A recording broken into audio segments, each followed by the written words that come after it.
But I do kind of want to look at the book of Ruth and just pull some thoughts out of that. But I really want to talk to you this morning about Superwoman. And you'll understand as we go on. But in preparing for this, I opened a door that I didn't really plan on opening. It surprised me of what I'm dealing with this morning. Maybe a little strong for me to deal with. But Ruth was somebody who had very humble beginnings. And that led me immediately to think of who in my mind is Superwoman to me. And I know the Kent family in Smallville had Superman, and I'm not sure what the origins of Superwoman is, or Supergirl. I assume she became Superwoman someday, but where she came from. But I know her. I have close contact with her throughout my life. If you can imagine a 4-year-old girl wakes up in the morning, she's got to go to the restroom. And the closest restroom is an outhouse that's in the back of the house, some distance. And she goes to the back screen door, and as she's looking out that back screen door, she's saying, I gotta go. But she knows that underneath the back porch is a bunch of geese. And these geese are mean. And as soon as she enters that yard, they are going to be after her to try to pinch her. And she knows that they know the exact spots where a pinch will hurt the most. But she has to go so bad that she takes a flying leaf off the back of that porch, runs, and she can hear the scuffling behind her and the honking as they are coming after her. And she's hoping that that door to that outhouse will be not jammed or stuck. She makes it to it, opens it up, gets inside. And then as she's inside, she can see through the door that these little heads are just, waiting. Terrifying to a 4-year-old girl. But Ruth, of course, if you're familiar with the story of Ruth, you know that she was married and that she lost her husband, was widowed, found herself, certainly in that time of history, being impoverished, and ended up coming back with Naomi and following her back to her country and having very little in her life to be able to draw from.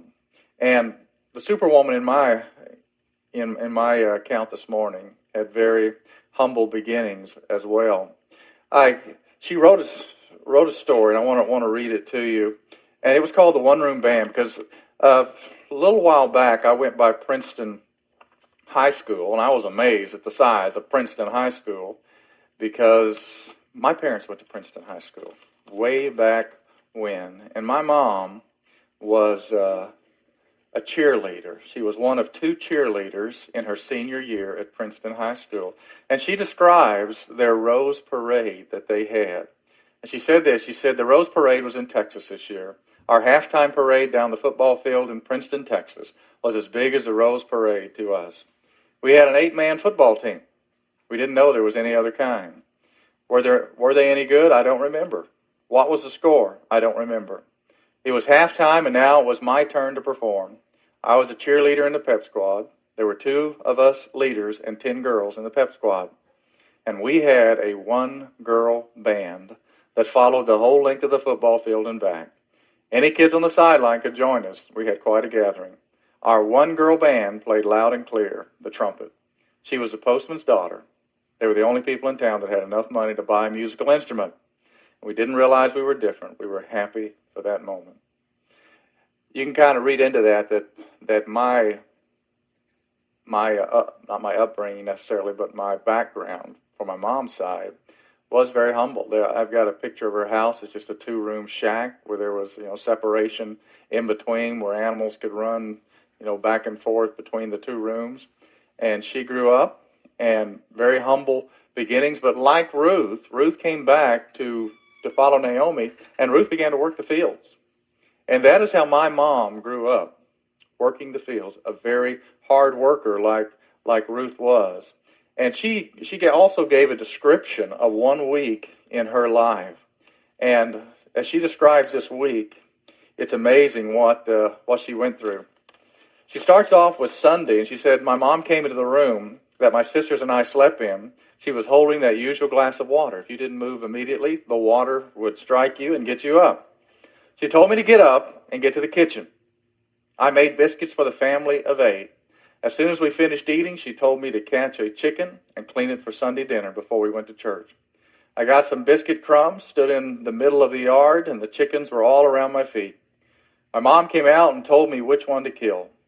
I kept my eye on him. I would be in big trouble if I killed a hen by mistake.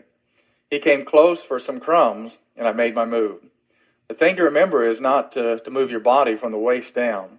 My hands went down on both sides of him very quick and got him. He was scratching and pecking me, but I held on. If I would let him go, the punishment from one of my parents would be worse. I grabbed his head in my right hand and slung his body over and over in front of me until his head came off. My job isn't done yet. He flopped around on the ground and this is our Sundays. I'd like to begin Sunday morning, just like this. And he got very dirty. I drew water out of the well and poured it over him until he was clean. Now to skin him, it was a bad, dirty job, but I was not allowed to complain or turn up my nose. My job gets worse. I cut him open and take out all the insides, being careful not to burst the small green bag. I think it had bile in it and would make all the chicken taste bad. Got it clean and cut it in 8 pieces, 1 for each person. Wash it once more and put it in the icebox.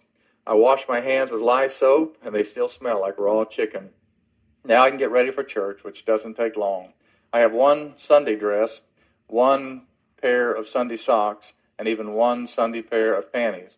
We wear the homemade bloomers during the week.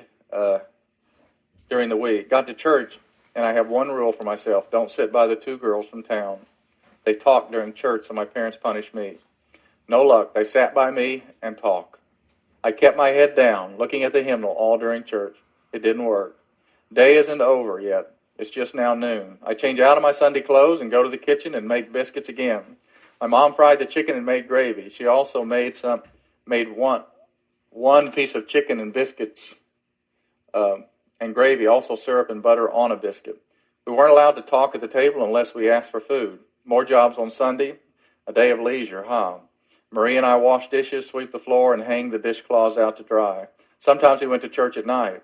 If our parents had an extra 25 cents, they bought a large box of Post Toasties for supper. That was real special. We ate them all. After dark, and as soon as the baby got sleepy, we all had to go to bed. In the winter, this made a short day and no time to study after Marie and I finished the dishes. Monday. Get up before dawn and put on the overalls that my brother had outgrown. Ate breakfast, filled up a gallon jug with water. Everyone drank out of the same jug.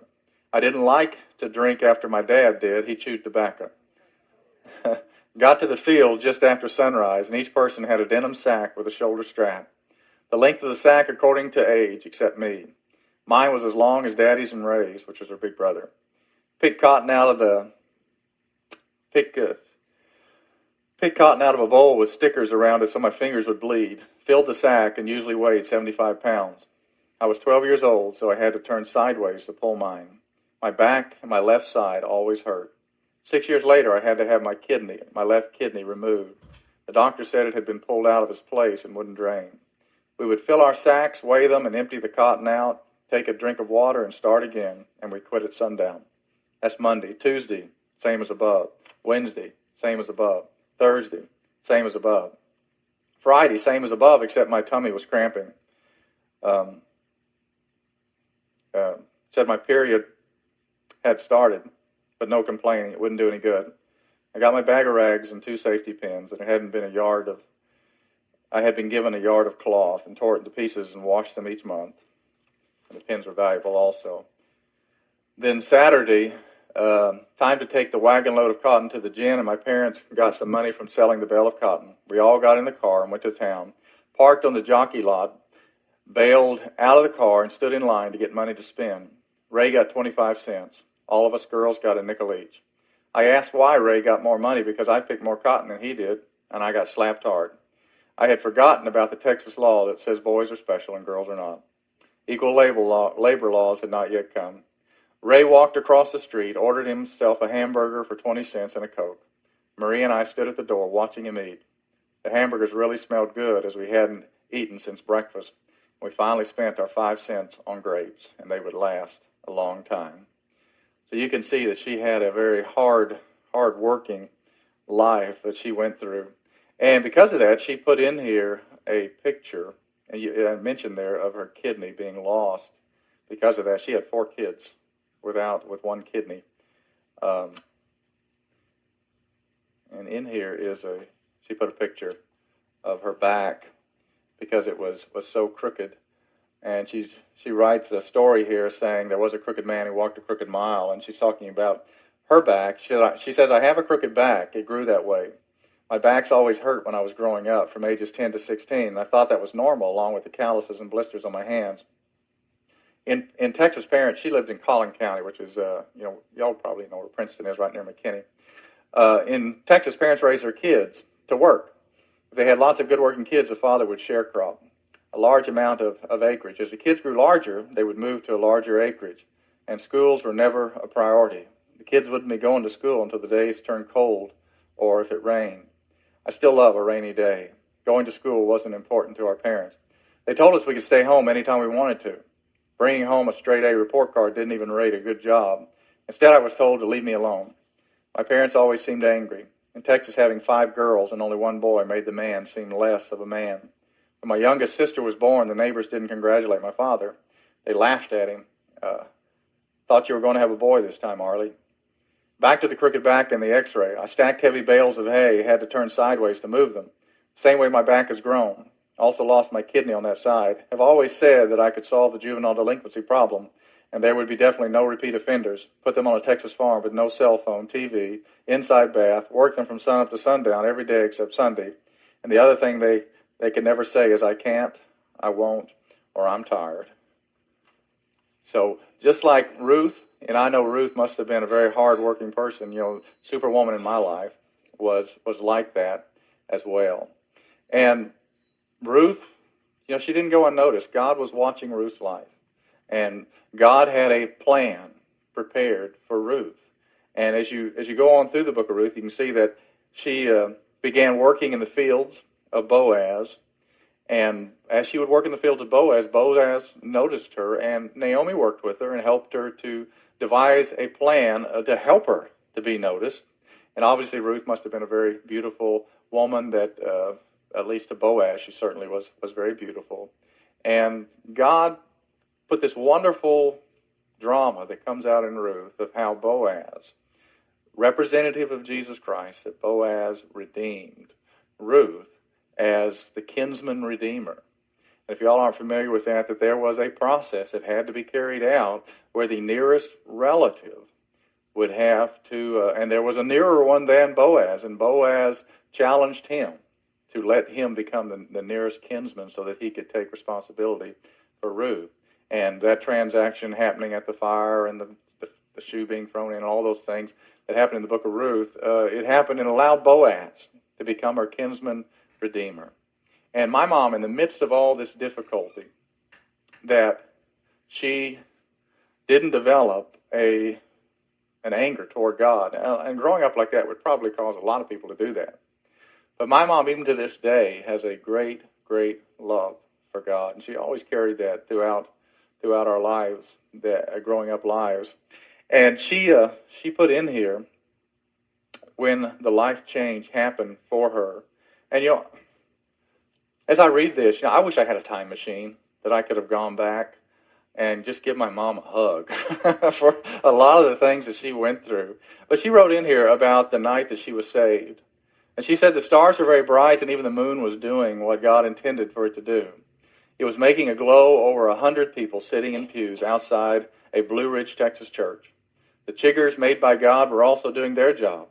Not many mosquitoes, as had not rained recently. The singing started, and all was forgotten except trying to sing the correct verse. A 12-year-old girl sitting on the front row with 2 friends and a sister who didn't dare say a word except sing. Our parents were sitting 5 rows behind us, and they didn't allow us to talk in church. Country revival had just begun. We had a whole week of getting to go every night and sitting with our friends. The preacher was on the platform along with the choir, which consisted of 6 women and 2 men.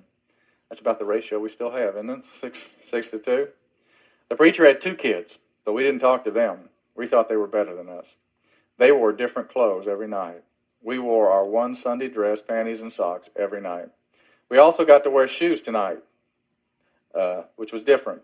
I didn't watch for lightning bugs or be upset by my sister beginning to fall asleep on my shoulder. I was only interested in what the preacher was saying. Some of it I didn't understand. I did understand that I wanted Jesus in my heart and life. I didn't know much about the Bible, but I believed what the preacher was talking about. I felt like he was talking only to me. I couldn't wait for the choir to sing so I could go forward and tell the preacher what I wanted to do. Jesus is the light of the world. Whoever follows me shall not walk in darkness, but shall have the light of light. John 1:12. The choir began to sing Almost Persuaded. I got up so quick that can you remember the song was playing whenever, okay? I got up so quick that my sleeping sister bumped her head on the pew. She didn't cry or I would have been in trouble. I was the first person to accept Jesus that night. It wasn't a sad event, but a very happy and enthusiastic time. Afterwards, all of us kids were loaded in the back of an old truck except the baby. The truck rattled and made a lot of loud popping noises and went very slow. I wasn't scared even when we went over a bridge that sounded like it was falling in. The bridge covered a large creek with limbs hanging over it. Us kids just knew a snake was going to fall in the back of the truck with us. We always got very quiet so we could hear it drop. That night, I wasn't thinking about snakes. I was continuing to sing, Almost Persuaded. On the way home, we stopped at our grandparents' house. I was halfway out of the truck because I thought the reason we stopped was to tell them that I had become a Christian tonight. My enthusiasm was cut short as my mom said, "Get back in the truck and be quiet." I could still sing Almost Persuaded quietly. The special joy with Jesus in my heart is still there today. I didn't think I was important enough to associate with the preacher's kids. Jesus thinks I'm very important. He loves me this much. For God so loved the world that he gave his only begotten Son, that whosoever believes in him should not perish, but have everlasting life. One of the things that my mom, that I can remember about her, is that she instilled in us a great sense of value. I can still remember asking her, "Mom, am I worth anything?" And she said, "You're worth $1 million." And back in the 1960s, $1 million was a lot of money. And I still remember that. I walked around the rest of that day saying, "I'm worth $1 million.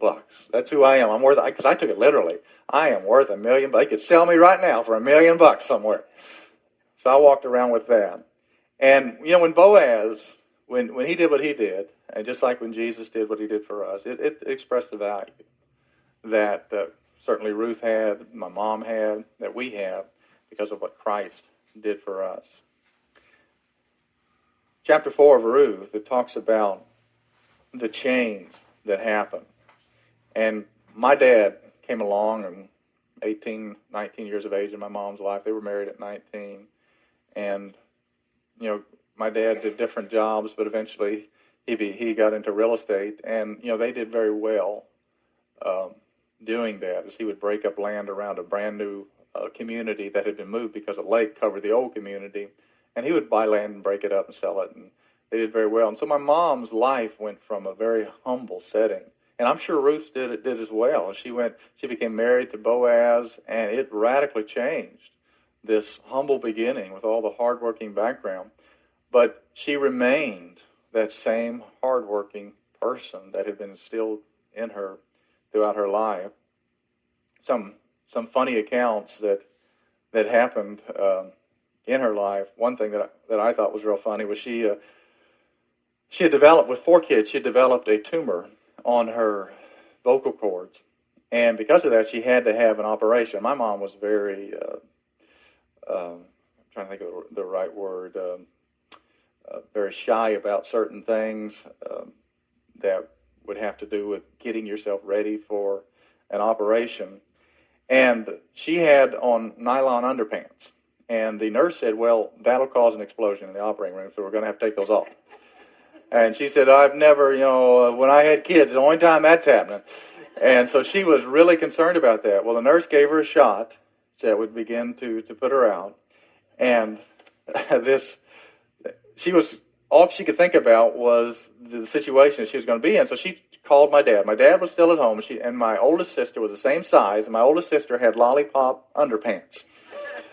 So she was calling my dad to tell my dad to bring those lollipop cotton underpants because the nylons would cause a problem with the machinery.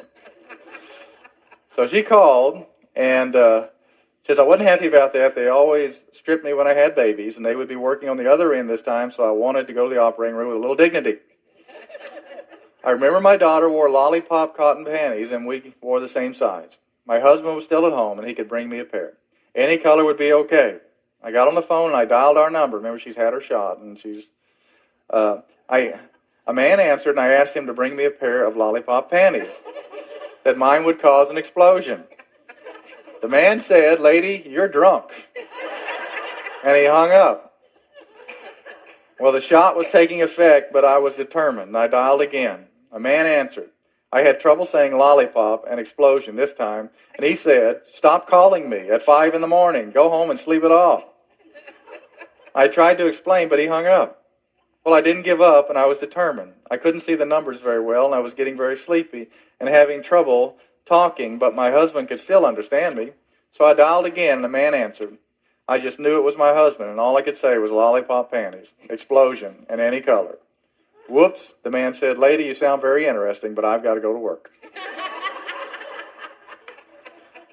She said, I never did get the lollipop panties, so they stripped me again, no dignity. I'm going to be buried with panties on, maybe lollipop ones, in red. But as her life changed, certain things were allowed to happen for her. She talks about going to Hawaii after she got rid of her fourth child, which was me, got me at Oklahoma State University, and they took off for Hawaii and Arizona. But just simple Texas country girl, ended up in Hawaii for the first time in her life. She didn't know all the ins and outs, and she was fearful of water. And so I can remember growing up that she would always swim in the shallow end, and she would, swim so cautious, even though she could stand up to here, she'd just be scared to death. And out in Hawaii, she was always very active and loved to exercise. Out in Hawaii, she got in the shallow end of the pool, and she would get there and she'd kick her legs and she'd work out and go through all these exercises. And she noticed that as she was doing that there was some very pretty girls that would come up at a certain time that she was always exercising, and they would just wait for her. And after she got out, they would get in there and do similar things that she was doing. And this went on for the whole week. Well, they were getting ready to leave, and they had gotten their stuff together, and they had a little bit of time before they had to go to the airport. Well, they noticed that by the pool where she'd been working out all week, these girls were getting back in again, and that there was a little door on the other side of the pool that was a little place where they could go. They wanted a Coke with pineapple in it. They had been drinking that all week, and so they said, well, that's a place we could probably get that while we're waiting. So they went in there. It was a crowded place. And there was only a couple of places right by the, it was a tavern, bar. So they went in and sat at the stools, and they had their Coke and their pineapple, and they looked up, and there was a glass window into the pool. And these girls were performing for the bar. And she realized she had been performing for that bar all week long. And she said they rushed out of there. But that's what she went through. But you know what? Just like with the change that happened and it's going to happen with us as well. As we're in humble beginnings. Christ comes along, redeems us. Ruth came along, was redeemed, and all of a sudden her life had new meaning and new stature. My mom was a young girl. They moved to, she went to a school that she used to have to ride a horse to, and they parked the horse in the barn. Moved to Princeton High School when she was got up into her last senior year. She was able to go to Princeton High School. They had the senior something going on that week, and she writes in there about how she was trying to find cardboard to wear in the bottom of her only shoes that she had, and she had two dresses. One was a navy one, and another was a different color one, but they both had spots on them. But her shoes, she had outgrown them, and so she had to wear her mom's work shoes that were 2 sizes too big. She put those on, put on this dress that probably had been seen all the time, took off for their senior night thing, came in with those shoes 2 sizes too big, and coming down the stairs where there were people waiting. She lost her footing, balance, and fell, and the shoes went flying off and went under the table with a bunch of kids. And she had to go over there, get those shoes, pull them out, and just the horrible embarrassment that was there, this impoverished girl trying to make it in this situation. Well, she writes that story, and then she writes about 50 years later. See, my father had done real well, and 50 years later she writes coming back to the class reunion. Now, if you knew my mom, you'd know that at age 45, when they finally got rid of me and they moved out to Arizona during the winter, she picked up a tennis racket, and she took some lessons and became perennial champ of Arizona Senior Olympics for years, and was even invited by a college coach that she kept beating the college girls to just take some classes so she can be on our team. And she was 60 years old at this time. So she was an amazing woman from that. Ended up playing on a basketball team that they went in their 70s. They were national champions. Went to Orlando and played in that. But 40 years later, she said, our class is having a reunion. 50 years later, our class is having a reunion. I had moved out of town after graduation, so I hadn't seen any of them since. I'm going to make a grand entrance.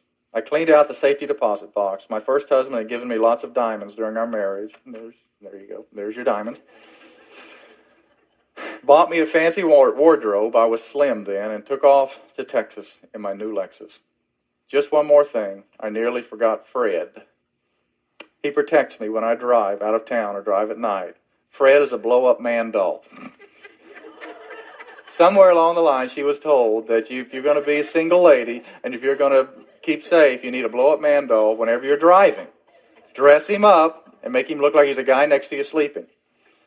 I blow him up, dress him in his jeans and checkered shirt, put on his cowboy hat and put him in the front seat, lean him on the corner to sleep. Sometimes I forget and talk to Fred. He is ready to go, and so am I. I got to Texas and let the air out of Fred and put him in the trunk.